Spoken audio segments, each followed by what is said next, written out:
It is our pleasure to bring in our next guest here on Ruskin and Zach as we continue to remember Eddie Sutton, who passed over the weekend at the age of 84, one of the famed triplets. Ron Brewer is our guest now here on Ruskin and Zach. And Mr. Brewer, we appreciate the time today. Thank you so much. Appreciate for having me, guys. So let's start. What was it like to be recruited by Eddie Sutton? You're coming out of Fort Smith. You're at then Westark. What was that experience like?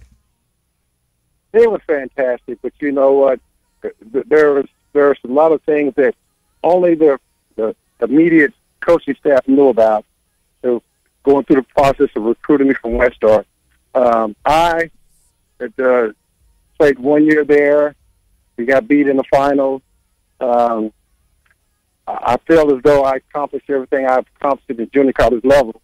And at that particular time, Coach Sutton was his first year coaching at the university. And Sidney and myself came up through that class.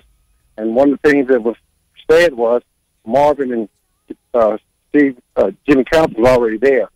And the comment was that, you know, we have a chance to have a great team if we can get, this is Marvin and Jimmy talking, if we have a chance to have a great team if we get these two players out of the state of Arkansas.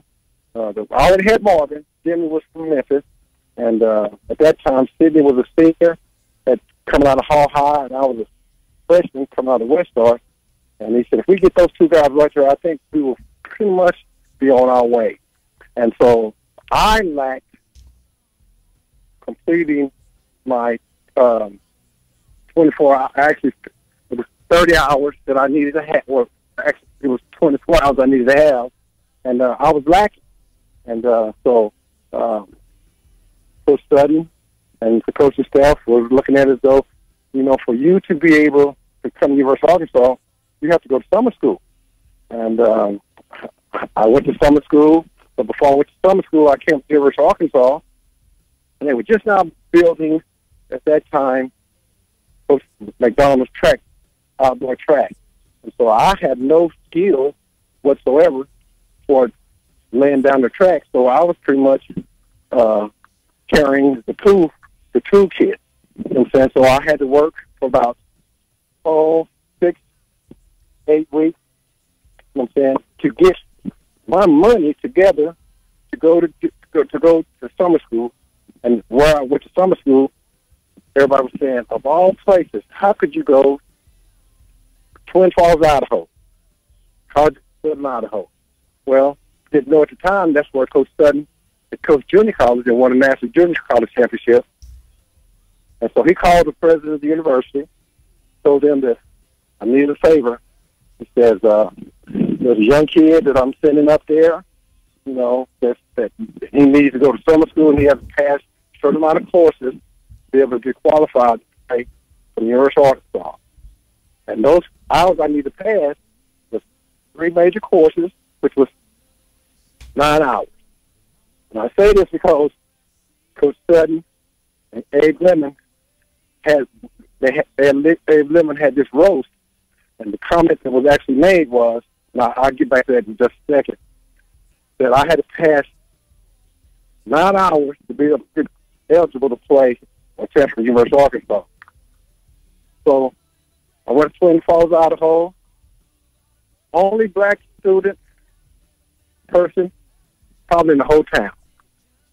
I was staying with the president, which legally was okay because I worked, paid for room and board, and I worked to pay for tuition, and I worked to pay for airfare to and from.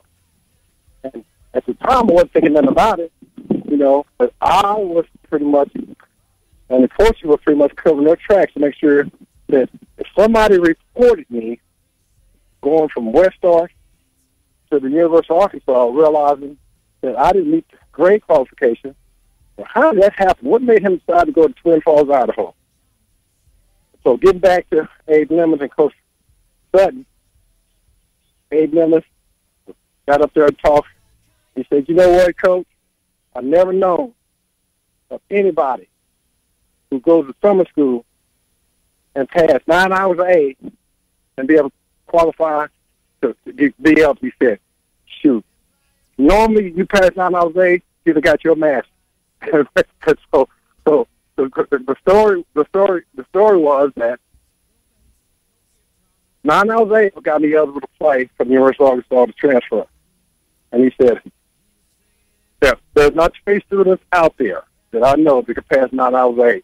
But what people don't understand, when I say that all I was doing, it was computer classes that I did on computer.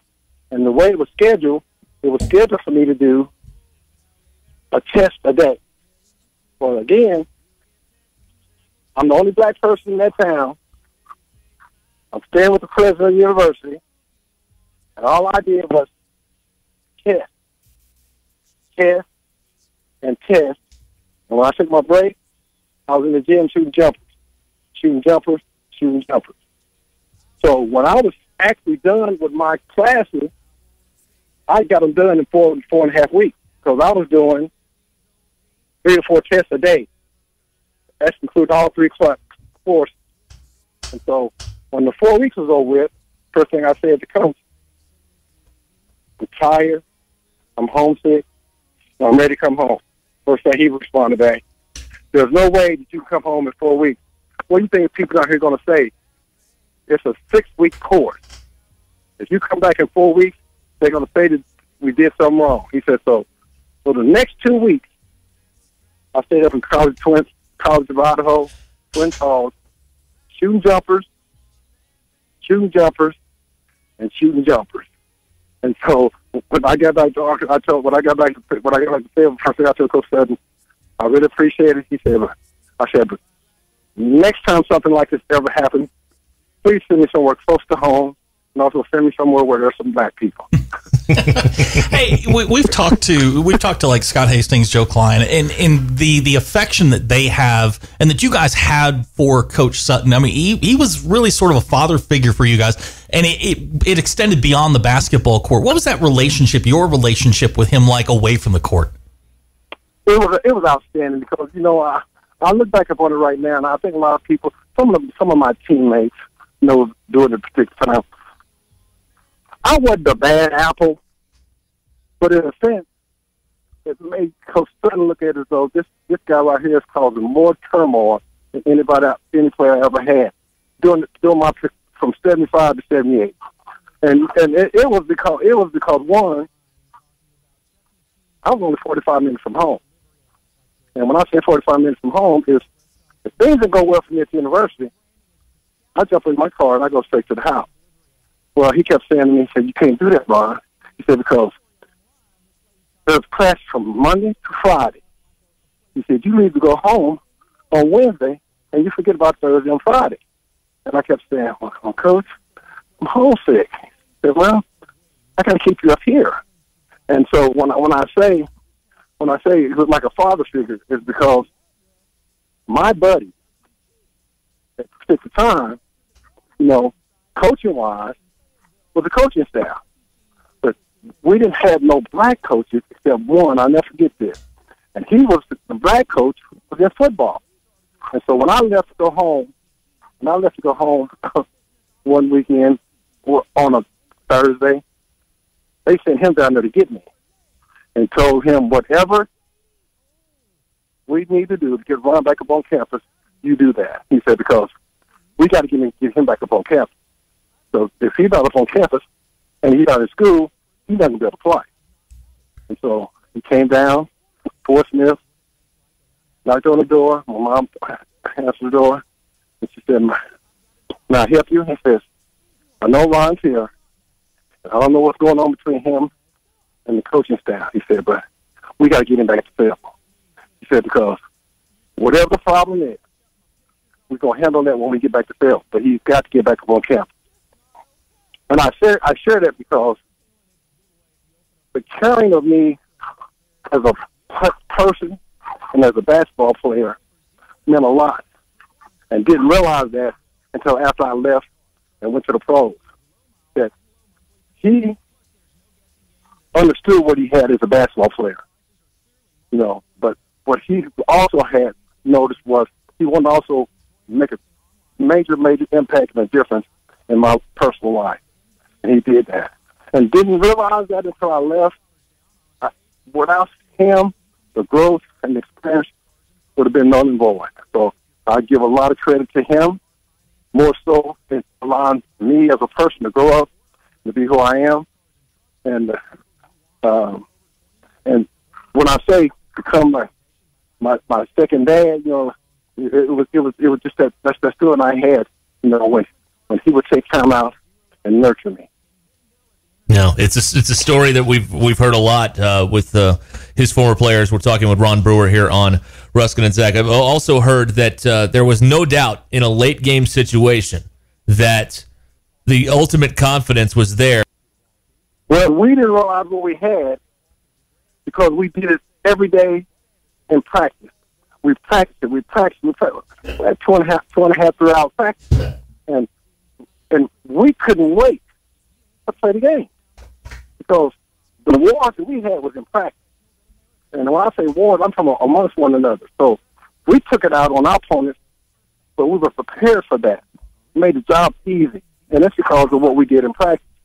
There was nothing ever presented out there that we was not aware of, we wasn't prepared for, we was overwhelmed from. Every ball game we was in, from the time I was a sophomore to the time I was a senior, we had a chance to win. And that was outstanding. When we look through the annals of college basketball history, he's won 900 games in junior college and in college basketball. Where do you think he stacks up with the Dean Smiths, the Bobby Knights? I mean, the really great coaches. I personally, I feel like he's very underappreciated because he didn't win a national championship. That's probably what separates that first group. But he's got to be in that second group. Well, there's no doubt about it. You know, I think, you know, the people that played up under him will all agree to this, that when they were talking about on the list of inducted to the Hall of Fame, the first time he came on the list, we knew then he was a Hall of Fame coach. But we knew before that even happened. But when he came on the list, that verified everything. But what you just said is so true, that those great coaches, you can put him up there with them as well. And the only lacking is what you just said. He didn't win a national championship. You know what I'm saying? And I'll never forget this.